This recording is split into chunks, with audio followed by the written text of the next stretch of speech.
গভীর রাতে যদি টয়লেট পায় তখন কার কথা মনে পড়ে? গভীর রাতে ঘুম ভেঙে গেলে আমার অবশ্যই রাজের কথাই মনে হয় যে আজকে রাজ আমার কাছে থাকলে হয়তো বা আমি অনেক ভালো থাকতাম। লোক দেখানো কান্না কেন করে না?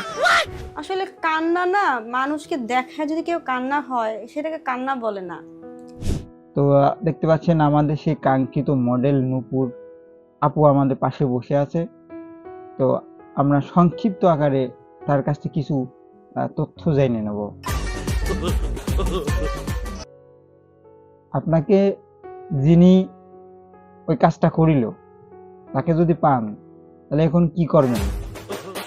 রাজকে পেলে আমি সর্বপ্রথম বুকে জোরে শক্ত করে রাখবো। কতক্ষণ রাখবেন?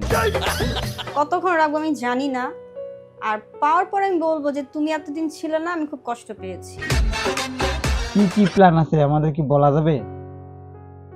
মামলা ছাড়া, নিউজ ছাড়াও আমার অনেক প্ল্যান আছে যেগুলো আমি আসলে আমার মাঝে রাখতে চাই। এটা আমি এখন কাউকে বলবো না, কারণ কাজের আগে যদি ঘটনা বলে দেওয়া হয় তাহলে কাজের মজাটা থাকে না। আমি সবসময় সবাইকে সারপ্রাইজ দিয়ে আসছি। সো আমি আগামীতে অনেক সারপ্রাইজ দিব জনগণকে এবং রাজের ফ্যামিলিকে।